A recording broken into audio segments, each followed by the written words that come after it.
did they do in that? Turnovers, bad possessions offensively, mental mistakes defensively.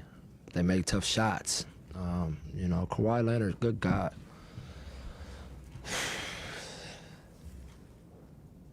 I wasn't playing about what I said either. He actually just told me he does bleed antifreeze, so he admitted to it. So we're getting him checked out. But he is a great basketball player, and he is as first-class a kid as they come. You know, he grew up in the neighborhood where my son is from, so, you know, he's one of those kids. I know those kids, you know, and this guy just every year has taken his game up another notch, and he's different. I mean, he, more than any other star, he plays both ends of the floor. I mean, he's exceptional, man. So I think his will and our mistakes added up to a late run for them. Fizz, when Tony Parker plays like that, how difficult is it to defend the Spurs? Well, you saw it. It was rough. It was rough. I mean, he had his gear. And, you know, I heard some people say this year that they thought he was done.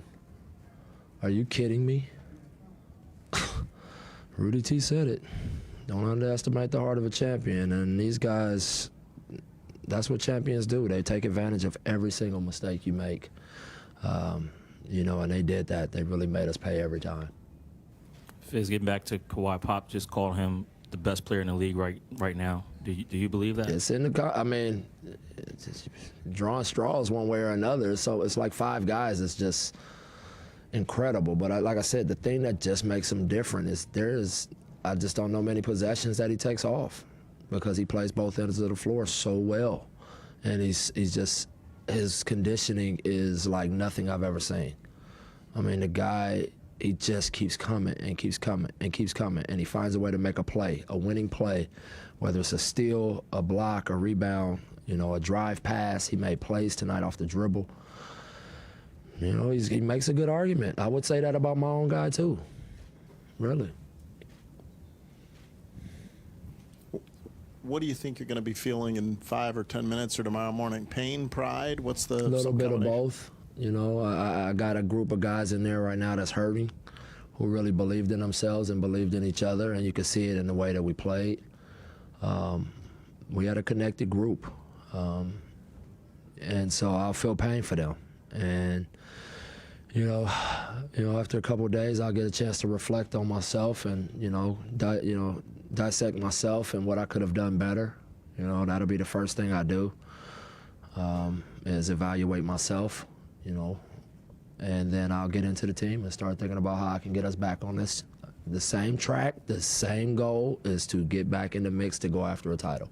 I will not waver on that. I won't waver on how we prepare. I won't waver on what I say. It will always be about how do we get the Memphis Grizzlies in this city to hold the trophy and have a parade down Beale Street. Lee Eric Smith, Tri-State Defender.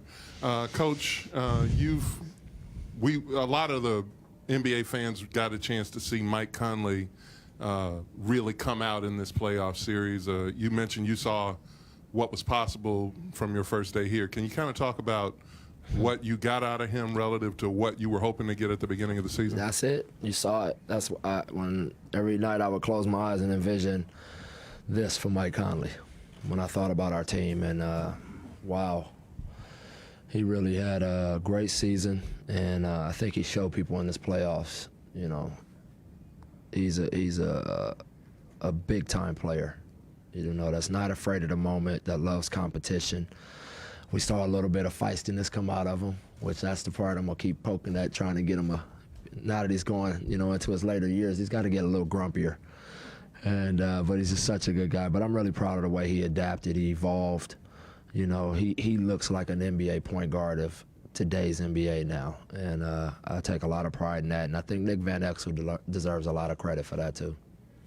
Coach, if you can narrow it down to one area that was the difference in this series, what would it be? It's always the physical areas. The team that won the physical areas won every game. You know, so it was the glass, it was the points in the paint. You know, who pressured who the best. You know, it was really the team that got into the other team's space the most. and won the line of scrimmage. And I kept stressing that to our guys, hey, and they, you know, to their credit, they won it more games than we did. And, you know, but it definitely wasn't from a lack of competition on our part. I know that. I can sleep at night knowing my guys went to battle and competed their tails off. So that part I can definitely rest well at night knowing. Coach, your first season's in the books. How would you describe your first season in one word? Fast. Man, it just it flew by. You know, obviously there was stretches there where I thought it would never end. You know, the 5-game losing streak, and you know, when we lost all our guys, and I had the nasty 9. You know, that week seemed like that was like a 9-game streak. It seemed like it took like 2 months. You know, but for some reason now it feels like it just flew by. You know, and I don't even.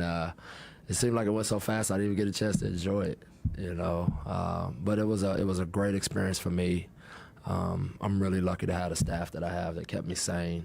You know, JB Bickerstaff is phenomenal. It's just a matter of time for him to be a head coach because I can't hold him down for long. This guy he's a big-time coach. And then my Zen master, Keith Smart, really, you know, he started lighting lavender candles in my office and, you know, getting me to say my woosahs, and it really helped me grow up fast in my first year. So, you know, I really got a great staff. Bob Bender's been fantastic as well. Fizz, at the end of the day, you guys pushed the Spurs with, I think, 2 rookies in the lineup, 2 projected starters not even available, and 40-year-old Vince Carter, you know, playing his heart out. How much can you sort of look at that and build from next year in terms of establishing a foundation? Oh, man, that was a great experience for those young guys.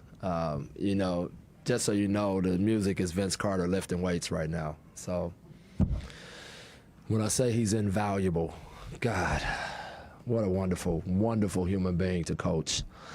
But yes, I see some great things for us to build on, learning from this.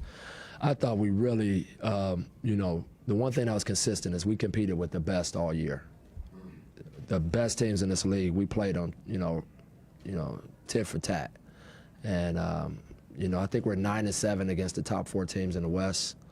You know, we split with Cleveland, and I think Boston was the one team that swept us, you know, from out of the East. And so I think what killed us, you know, especially with home court, was, you know, not taking care of those games that we needed to take care of. Those bit us later on when in the race. But overall, the experience of this, the idea of knowing that we can play with the best, and going through this experience against the Spurs and seeing how mistakes really kill you and how you got to really be sound in what you're doing, that experience will definitely prepare us for next year to make another run.